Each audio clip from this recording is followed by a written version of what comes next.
I want to go through the timeline here. Okay, so we wake up and we are greeted to this video here of Conor McGregor walking out on the Happy Paddy's Day, America. So this is like the official. I feel like that's the shot where President Trump greets all the dignitaries. I don't know what that building was, but that's kind of how the day starts. We then move along and we start to see that, Conor McGregor is all over the White House. There's the infamous photo right there. Shout out to DJT. Shout out to JD. Look at the paws. The paws look fantastic. Then we move along to the White House press briefing room, I do believe. Hey, Conor, first of all, did you get into some time with President Trump? And also, I know there's some Irish immigrants in the U.S. without status. What do you think should happen to them? The Irish immigrants? There's some recent Irish immigrants without legal status. Wait, are we taking questions? Taking over the podium. Ireland and America, we are siblings. We consider America our big sibling. So it's important for Ireland to have be a peaceful, happy, prosperous country for the 40 million Irish Americans to have a place to visit, to come back to their home. So we wish for our relationship with the United States to continue, and we wish to be taken care of by the big bro. The United States should look after its little bro, and that's how we feel. How about the trade? There's some trade disputes between the U.S. and the EU, and how do you think? We wish exemption. We actually have some stuff that we I will have to say, do right now. Conor is here to meet with the president. He'll be meeting with him later this afternoon. We couldn't think of a better guest to have with us on St. Patrick's Day. We're both wearing our green. This was not planned, but very festive. And as you know, I'll be having a briefing later at 1 o'clock, so we'll talk more about their meeting later. But he's going over to meet with some other administration officials. He's spent. Okay, so the woman sitting or standing next to him is the press secretary, Caroline Levitt. And like I said, surreal because it's an MMA fighter and it's Conor McGregor in particular up there in that very familiar setting with the C-SPAN logo holding court. And all of a sudden, what seemed to have been just kind of like a photo op turns into an impromptu press conference where they're not asking him, when are you fighting again?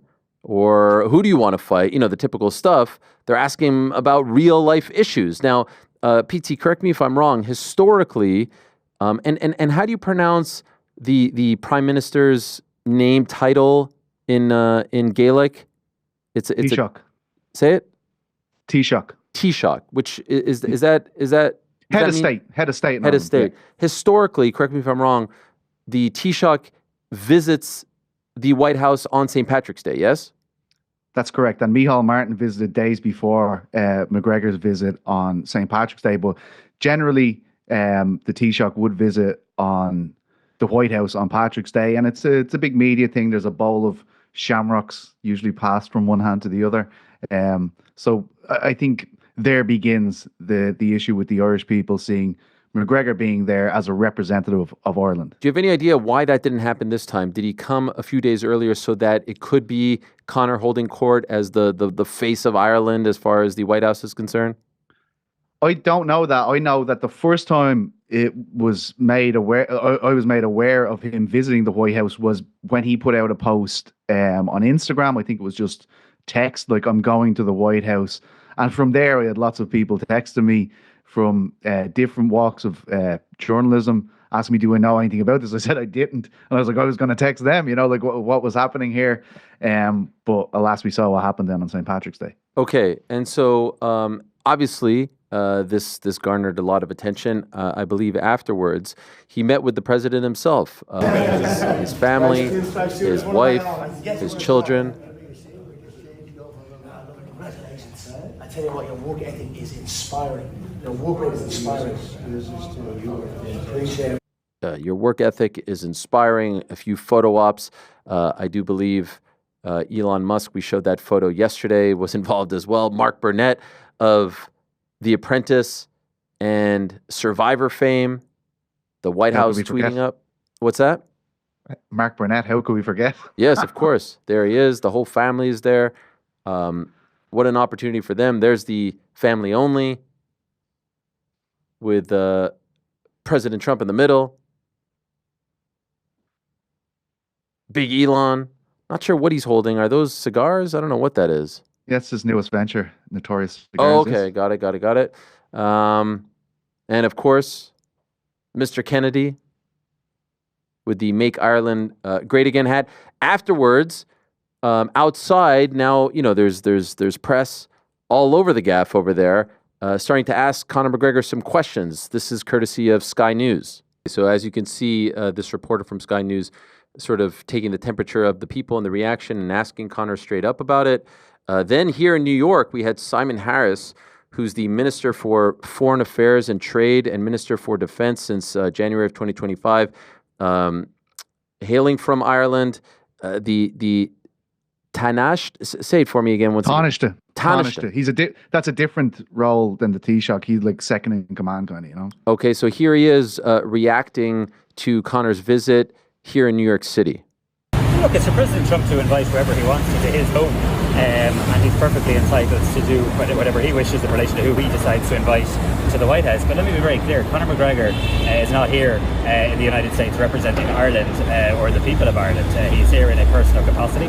He doesn't speak for Ireland, he doesn't speak for the people of Ireland, he has no mandate to do such, and my views on him are very clear, well established previously. Okay, so very clearly saying he does not represent us. Later in the evening on RT News, which is the national broadcaster, a whole segment, I do believe, fairly high in the broadcast, devoted to Conor's visit to the White House. Take a look. The Taoiseach and Taoiseach have strongly criticised remarks made by Conor McGregor about Ireland's immigration policies.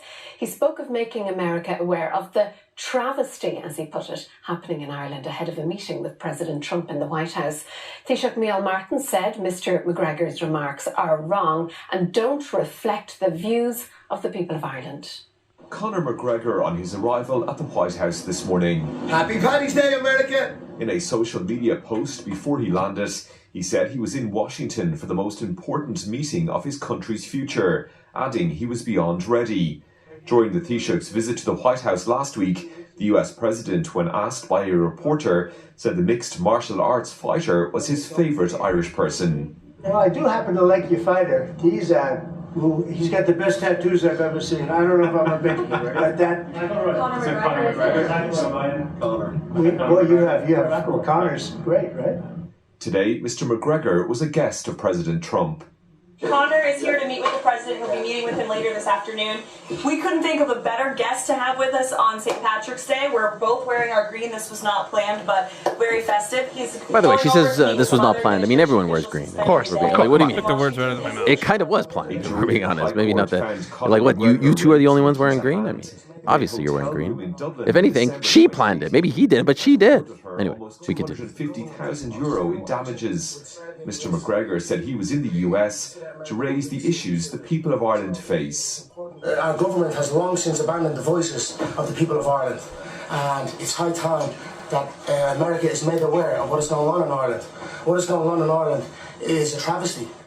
The Taoiseach Micheál Martin said Conor McGregor's remarks were wrong. All right, so it goes on and on and on, and there's some of the footage that we just showed you. But as you can see, this being covered as a very big and serious story over in Ireland. And in fact, PT this morning tweeting out a picture of a local newsstand. Is that where this is, Yeah. PT? The Irish Daily Absolutely. Mail, the Star, all covering this as front page news over in Ireland. That's right. What is Gobda?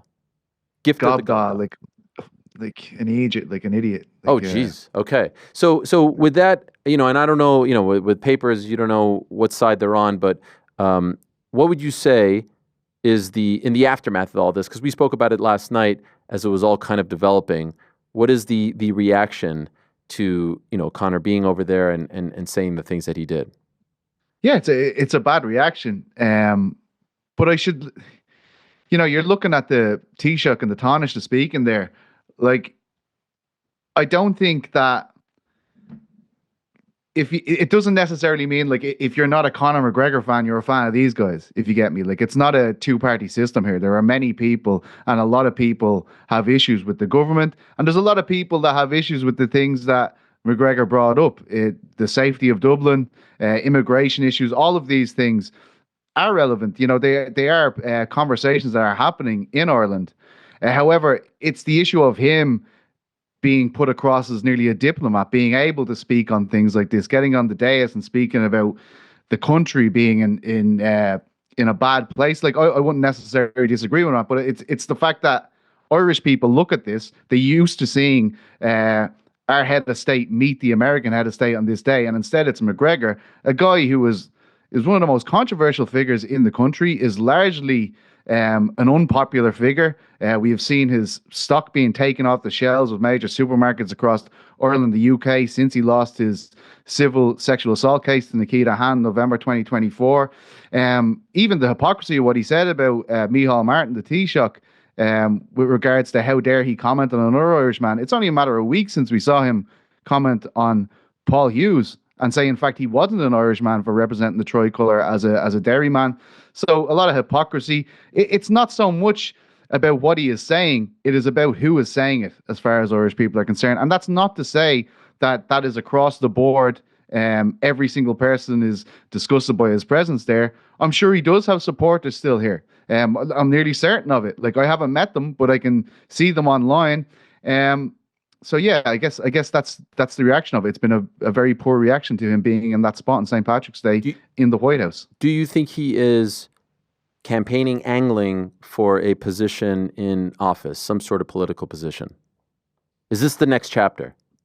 It could be. I wouldn't rule it out. He has told people that he wants to be the president of Ireland. He certainly said that during the inauguration. There was a lot of media guys going around. I can remember he was asked about it, and they said, "Is it time for you to become president of Ireland?" He was like, "Yes." And of course, our own president is going to be stepping down this year, so there'll be a new one put in place. But honestly, as I said yesterday, the presidency of Ireland is a symbolic role for the most part. Like, you sign off on things, you can't change things. You can't do what Donald Trump is. You don't become the president of Ireland and start being able to kind of organize tariffs and all this kind of stuff. It's mostly like shaking hands at Irish international games. And I do feel like he is using this kind of narrative to harness support in America. Like, usually if you look at Conor's tweets, again, I'm not saying no Irish people are getting behind this, but if you look at the replies to his posts on X about the state of Ireland and stuff, the vast majority of the replies are from Americans who are talking about, this invasion of immigrants. Again, immigration is an issue here. I'm not trying to say it isn't. But again, this kind of language, I feel, is appealing to a US fan base for him. Even with the hats then, make Ireland great again. It's not something anyone's really talking about over here. Of course, we know that was Trump's big ticket in 2016 and then again in 2024. But it feels to me that he is trying to appeal to a US audience and US Irish people with this kind of narrative. So does that mean he'll run at home, given his stock in the country at the moment? I honestly don't know. I guess, every horse in a race has a chance. So if he got to that point, who knows? I'm curious why you think that he is angling towards currying any type of favor with the American audience, because let's be honest, most Americans don't care about the issues in Ireland. They feel like there's enough issues in America. Just like Irish people probably don't care about the issues here. On the whole, they have enough issues. And also, let's be honest, the way the civil trial was covered here in America was nothing like in Ireland. It wasn't a top story. Most people still in America, I would say the casual sports fan, just like how I've always felt, if he comes back, he's still selling over 1 million pay-per-views and all that stuff, don't view him in the same light because he's not carrying this flag. He's carrying your flag. And so why do you think he's trying to curry any type of favor with Americans as opposed to me, I see that, and it seems like he's trying to curry favor with his people who may have turned on him and say, I'm going to fight for you. He's talking about issues that pertain to Ireland, not issues that pertain to America. Absolutely. And again, it's speculation on my part, but I do feel as though the language he's using is just, it's mimicking Trump in a way. So maybe that's just his strategy to win the people over in Ireland, but certainly Irish people have reacted to this poorly. So I don't know how much of a good job that's doing for him here. Yeah. It's something that we have grown accustomed to. I mean, we were talking to Bo Nickel yesterday, and you see those photos. Bo Nickel, John Jones, Tim Kennedy, George St. Pierre, and this is not us, opining on good, bad, indifferent. It just seems like for whatever reason, and we've talked about this a lot with the Trump walkouts before the UFC events and how he was covered leading up to the election. For whatever reason, MMA, I talk about the Venn diagram that is combat sports and how Uncrowned is in the middle. For whatever reason, there's a Venn diagram of sorts between politics and MMA, and it's like this, as opposed to every other sport, which tries to, for the most part, shy away from it. I mean, you saw it with the four nations, Canada and US, were going back and forth. There have been times where the NBA has really tried to push, go out there and vote, but not really, take a sort of stance on where everyone sits, although some refuse to go to the White House, et cetera, et cetera. In our sport, there is no type of filter, and I don't necessarily think that that's a bad thing. You kind of know what you're dealing with. All the cards are out on the table, but I do think it's an interesting thing, and perhaps it all kind of flows from the top. If the president, if the face is okay with that. Because at one time he wasn't. There was once a time where I remember speaking to Dana where he's like, we don't talk politics here. We don't talk religion here. We don't talk about these things. Those days are long gone. And perhaps they see, all right, it's okay for the top man to do it, to talk about it, to just kind of be out with his thoughts and feelings. It's okay for us. And then everyone can, take their cues from there. Maybe that's how it all gets done. I don't know. But it is a very interesting thing. And on such an important day, for Irish people, for Conor to be holding court at the White House, I found that to be interesting, especially given what's happened over the past few months and the legal troubles, and then the subsequent reaction to it. I found equally interesting. So great stuff there from PT. Anything you want to add before we put a bow on this, PT? Not really. I guess in terms of like his presidential hopes. There was a poll done in 2023 that was before he lost the sexual assault civil trial to Nikita Hand, and he had I think it was 8%, 89% of people polled said they wouldn't vote for him. 8% of people said they would. I guess 3% are spoiled or whatever. I don't know if that goes up or down after the civil case. I mean, we talked about the reaction on here. It was quite a big reaction. I've talked about the boycotts with Tesco, all these major outlets stopped selling his things. You'd imagine that would result in a downturn in his bid to be president, but who knows? It is a crazy world we're living in, and I guess we'll have to wait and see. Yes. Great stuff, PT. Appreciate it very much. Yes, let us continue to wait and see. Again, we don't delve too deep. Usually on Wednesdays we like to get into politics, not so much on Tuesdays. But this to me was a really interesting story, and I'm always trying to look at these stories with a clear mind, with no sort of bias, with no sort of feeling or emotion attached, but just how people perceive the top stars in our sport, and obviously his continued evolution as a figure, both in and out of the sport, I find to be a story worth talking about and covering. So let us see how it all continues to evolve. Thanks for watching this video. Before you go, if you haven't already, hit that subscribe button for us. Also, give us a thumbs up, leave a nice comment. These things go a long way. And while you're here, do check out the rest of the channel. We've got live shows and full interviews, clips, and a whole lot more. We're doing big things here, and we appreciate your support very much.